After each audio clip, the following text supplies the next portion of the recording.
Менің фантазиям. Қазір жыртық джинсылар мода болып жатыр ғой. Мынау қашан мода болады?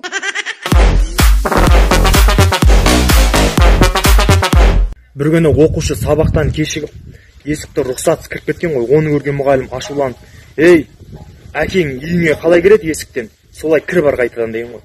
Оқушы жарайды деп есіктен шығып кетті. Есікті теуіп ашып, мұғалімге қарап, "Қатын, шай қой" деп айтады дейді. түсінбеген тұрмыз. Бір күні Альбини деген шоколад жылап отса, Сникерс деген шоколад кеп, Альбини неге жылап отсын десе, Альбини айтады дейді, Сникерс мен Твикс ұрып кетті деген ғой. Сникерс шынданып, қазір күтеді ка Твикстің басын жарам деген ғой. Сөйтіп 2 сағаттан Сникерс кеп, Сникерстің өз жылап отыр дейді. Альбини кеп сұрайды дейді, Сникерс не болды десе, Сникерс Альбиниге қарап, олар екеу деп айтпайсың ба? Не дейді, ешек бас?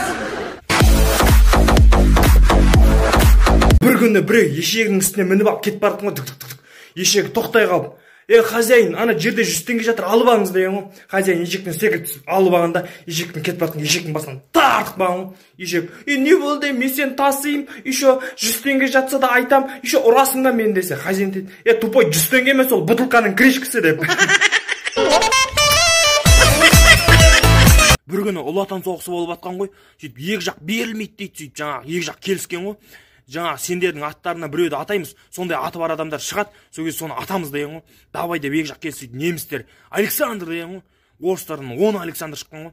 Немістер та-та-та деп атсап, сөйтіп орыстардың кездегі Гитлер деген ғой.